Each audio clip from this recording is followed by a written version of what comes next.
Right, तो आज की जो वीडियो का टॉपिक है that is court system of Pakistan. इस वीडियो में हम लोग डिफरेंट लेवल्स ऑफ कोर्ट को डिस्कस करेंगे, like how is the court system setup, and then we will end the video with the sentences जो देते हैं कोर्ट सिस्टम में। ठीक है, जो पनिशमेंट वाले सेंटेंसेस होते हैं उनको डिस्कस करेंगे। ठीक है, पाकिस्तान का जो कोर्ट सिस्टम है इट इज़ बेसिकली हायरार्की वाला सिस्टम है, मतलब कि एक कोर्ट होगा जो लेस जुरिसडिक्शन होगी उसकी, फिर उससे हायर लेवल का होगा, फिर उससे हायर लेवल का होगा, ऐसे करके तो उनकी जुरिसडिक्शन बढ़ती जाएगी। ठीक है, तो सबसे लो लेवल वाला जो होता है ना उसको हम कहते हैं कोर्ट ऑफ फर्स्ट इंस्टेंस। ठीक है, तो ये वाला जो कोर्ट है इसमें बेसिकली सीन ये है कि इसकी जुरिसडिक्शन जो होती है स्मॉल जुरिसडिक्शन होती है। ठीक है, they are also known as इलाका कोर्ट्स। तो ये मल्टीपल होते हैं within an area depending on कि कितना क्राइम रेट है वगैरह। सही है, इसमें हमारे पास सिविल केसेस के लिए सिविल जजेस होते हैं और क्रिमिनल केसेस के लिए मैजिस्ट्रेट्स होते हैं। ठीक है, इनकी भी डिफरेंट क्लासेस होती हैं, लाइक फर्स्ट क्लास होता है, सेकंड क्लास होता है, थर्ड क्लास होता है। ठीक है, मैजिस्ट्रेट्स की भी first, second and third class. ठीक है, इसमें थर्ड क्लास जो होता है वो लोवेस्ट होता है। ठीक है, सिविल केसेस में जो थर्ड क्लास वाला है उसकी बेसिकली जो सिविल केस की लेवल है वो 20,000 रुपीज़ तक है। तो जो भी सिविल केस में 20,000 रुपये का मसला होगा वो थर्ड क्लास का सिविल जज करेगा। सेकंड क्लास वाला जो है उसमें बेसिकली 50,000 रुपीज़ की गुंजाइश है कि जिस भी केस में 50,000 रुपीज़ का मसला होगा सिविल केस में तो उसको वो डील करेगा। इसके अलावा भी फैमिली कोर्ट वगैरह भी इसमें इंक्लूडेड होता है, मतलब कि घर के मसाइल, डिवोर्स वगैरह वाले केसेस। ठीक है, एंड देन फर्स्ट वाला जो क्लास है उसमें usually there is no limitation for money, लेकिन कराची में 5 मिलियन तक की लिमिटेशन, 5 में नहीं सॉरी 3 मिलियन तक की लिमिटेशन होती है। ठीक है, उसके अलावा दूसरी जगहों पे यूजुअली नहीं होती लिमिटेशंस फॉर केस, लेकिन ठीक है। इसके अलावा ये रेंट कंट्रोलर का भी होता है इसमें, एंड फैमिली कोर्ट्स है ही। ठीक है, तो ये है हमारा वो फर्स्ट क्लास सिविल जज का। मैजिस्ट्रेट्स में अगर हम आ जाएँ तो मैजिस्ट्रेट में जो थर्ड क्लास है वो 1 मंथ की इम्प्रिजनमेंट और 1,000 रुपीज़ का फ़ाइन। जिस केस की पनिशमेंट ये होगी उस केसेस को ये कर सकता है, ऑफेंसेस वालों की। ठीक है, सेकंड क्लास वाला 1 year of punishment and 5,000 rupees fine. And then first class वाला है 3 years of punishment and 50,000 rupees fine. सही है, ये इतना याद रखने की ज़रूरत नहीं, जस्ट नो के सिविल जजेस के क्लासेस होते हैं, मैजिस्ट्रेट के भी क्लासेस होते हैं, ये याद रखो। भले वैल्यूज़ इतनी ज़्यादा याद ना रखो, वैल्यूज़ आगे चल के 2-3 वो इंपॉर्टेंट है, ये इतनी इंपॉर्टेंट नहीं है। ठीक है, फिर आता है court of second instance.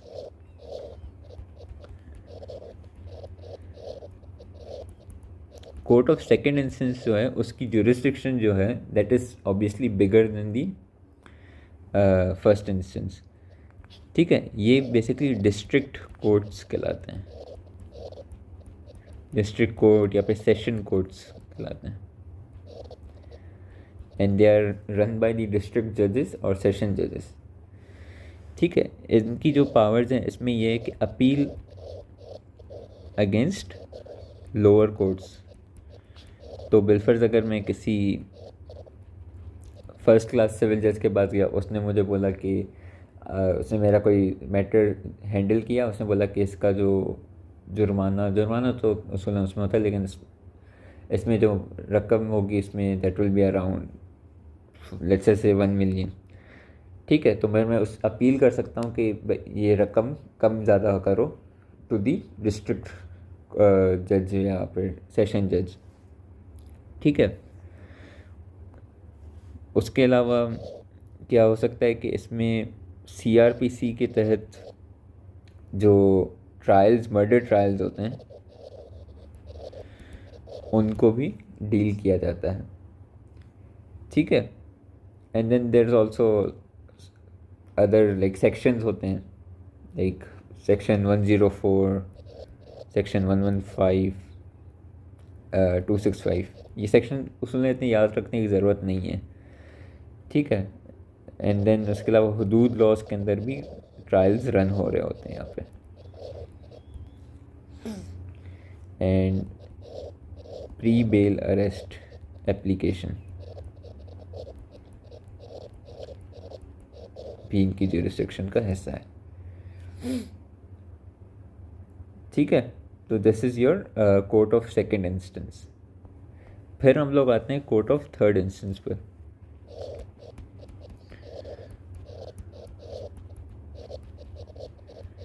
Court of third instance is known as high court, ठीक है। अब हाई कोर्ट यूजुअली एक प्रोविंस में एक ही होता है, ठीक है, हाईएस्ट इन द प्रोविंस होता है ये।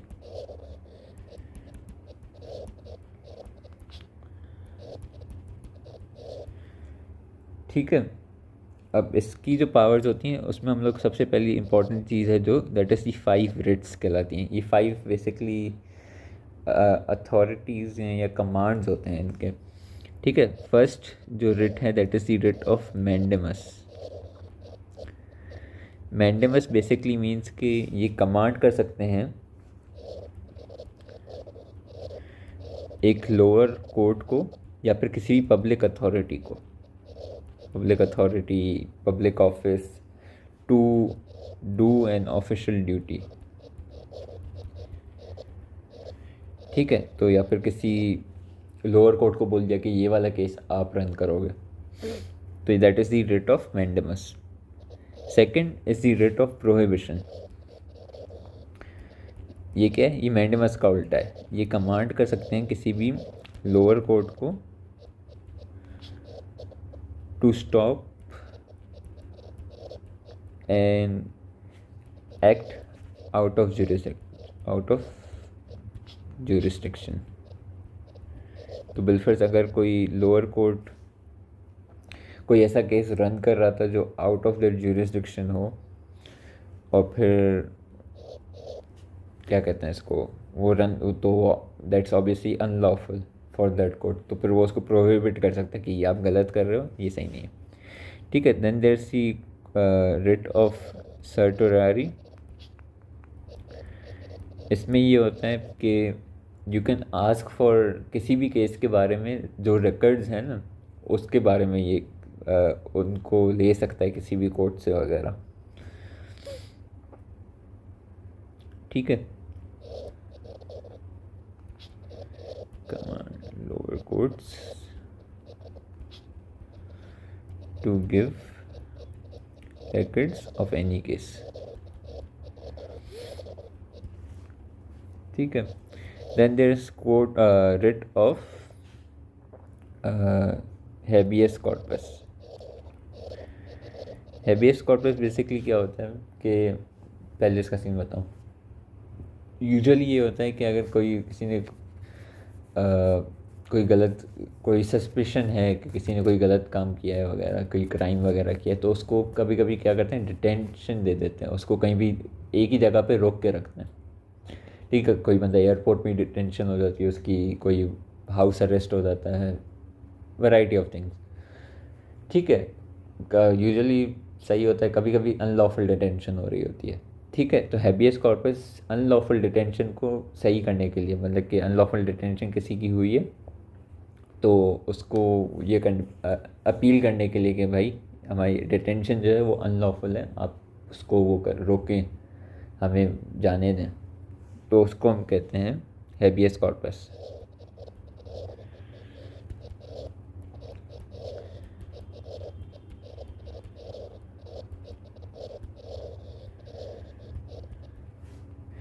ठीक है। And then the fifth one is the writ of quo warranto. Basically ये है कि बिलफर्ज अगर मैं हूँ and I am holding a clinic कहीं पे, ठीक है। And I am not qualified for the clinic, like मैं MBBS नहीं है मुझे, या फिर पोस्ट ग्रेजुएट ट्रेनिंग नहीं है मेरी, तो फिर I can not hold the clinic. लेकिन अगर मैं वो चला रहा हूँ तो फिर कोर्ट क्या कर सकता है कि वो बोल सकता है कि आपकी कौन सी क्वालिफिकेशन है जो आप ये क्लिनिक चला रहे हो। ठीक है।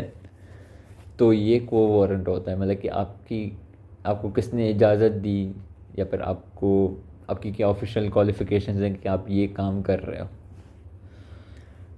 ठीक है।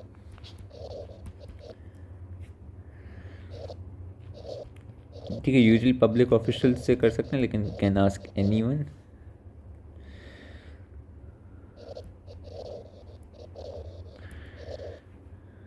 Under which qualifications they're running office. ठीक है। तो ये था 5 रेट्स। इन 5 रेट्स के अलावा ऑब्वियसली अपील्स होती हैं लोअर कोर्ट की। ठीक है। एंड मेनली इनकी जो लिमिट होती है ना of the money in civil cases usually that is 50 million rupees तक।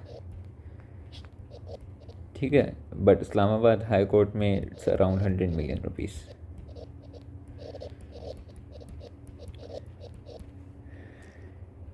ठीक है। तो this is the court of third instance, that is the high court. फिर हमारे पास फाइनली आ जाता है सुप्रीम कोर्ट। अब सुप्रीम कोर्ट जो है दैट इज़ एक ही होता है, and that's of the highest authority. इसमें मेनली जो हमारे पास जो मसले हल होते हैं that is the inter governmental dispute. तो गवर्नमेंट के जो मसले होते हैं ना वो ये हल करता है। ठीक है। इसके अलावा इन्फोर्समेंट ऑफ फंडामेंटल राइट्स। ठीक है। अपील ऑब्वियसली ऑफ लोअर, जैसे हाई कोर्ट का अपील हो गई क्रिमिनल केसेस में वगैरह जो भी। ठीक है। उसके अलावा एडवाइजरी जुरिस्डिक्शन भी होती है इसमें, मतलब कि किसी लॉ के हिसाब से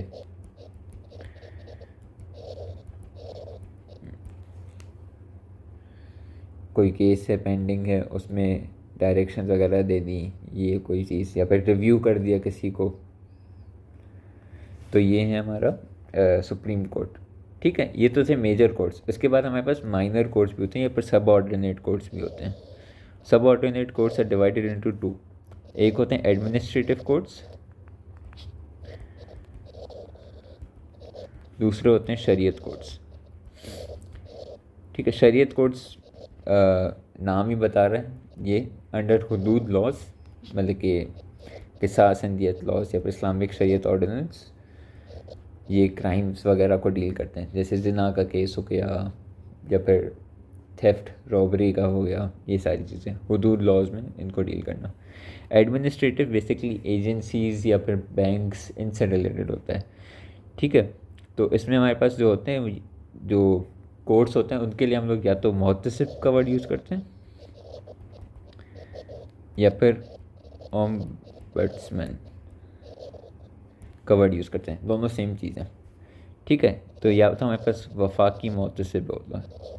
वफाकी मुहतसिब जो कोर्ट है वो बेसिकली इसलिए होता है कि कोई भी एजेंसी है रन हो रही है, और उससे मुझे लाइक कोई डिस्प्यूट हो गया मेरा और किसी एजेंसी का, कि उन्होंने मेरा या तो पैसा खाया है या फिर कुछ ऐसा काम किया है, जैसे इंश्योरेंस कंपनी का चलो हो गया। तो वफाकी मुहतसिब के पास मैं लेकर जाऊँगा ये केस, एंड देन फिर उधर हल हो गई। ठीक है। इसके अलावा देर इज़ टैक्स ओम्बड्समैन। ठीक है। फेडरल टैक्स वगैरह, मुझे कोई टैक्स में मसला हो रहा है या फिर ऐसा कोई सीन है तो उसमें ये होगा। उसके अलावा बैंकिंग मुहतसिब होते हैं। ठीक है। एज वेल एज क्या कहते हैं, जो जॉब्स में हरासमेंट केसेस होते हैं वो भी ये डील हो रहे होते हैं यहाँ पे। सही है। तो ये एडमिनिस्ट्रेटिव कोर्ट्स हो गए हमारे। ठीक है। अब हम आ जाते हैं to the sentences authorised by law. तो ये कोर्ट में जो भी सेंटेंसेस वगैरह होंगे तो वो कौन कौन से होते हैं। ठीक है, सबसे पहला सेंटेंस है हमारा, that is the death penalty. Death penalty obviously फांसी की सज़ा। ठीक है, उसको डिफाइन करें तो फिर practice of killing a person for a crime.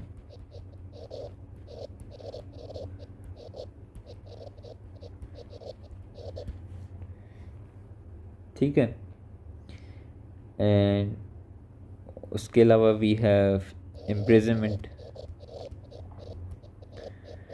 अब इम्प्रिजनमेंट जो होती है वो रिगरस भी हो सकती है, मतलब कि मुशक्क़त वाली, उसमें वो क्या कहते हैं, पत्थर टुरवा रहे होते हैं या फिर कोई काम करवा रहे होते हैं, हार्ड लेबर वाली। ठीक है, इसके अलावा सिंपल इम्प्रिजनमेंट भी होती है जिसमें वर्क वगैरह इतना नहीं होता। फिर हमारे पास फ़ाइन आता है, फ़ाइन कोई भी रकम वगैरह। ठीक है, penalty given to a convict person. ठीक है, अभी वो ऑफेंस के बेसिस पे होता है कि कितने पैसे वगैरह देने हैं। Then there is forfeiture of property.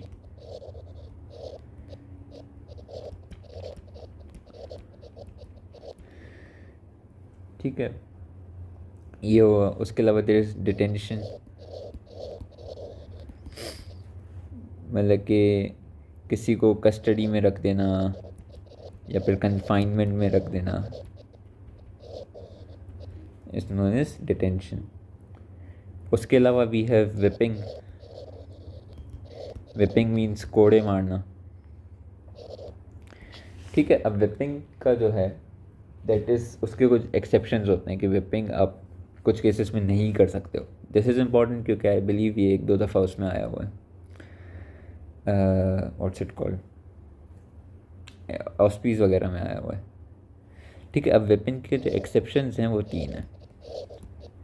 Female को विप नहीं कर सकते हो अनटिल अनलेस जिना का केस हो। जिना के केसेस में ऑब्वियसली विप हो सकता है, लेकिन वैसे नहीं। मेल अगर 45 ईयर ओल्ड्स प्लस एज हो। ठीक है, एंड अगर इम्प्रिजनमेंट है किसी को तो आप उसको विप नहीं कर सकते।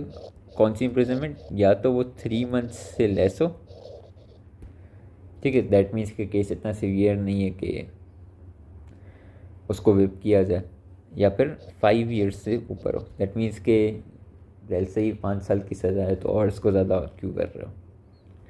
ठीक है, तो ये होगी सेंटेंसेस बाय लॉ या फिर पनिशमेंट बाय लॉ।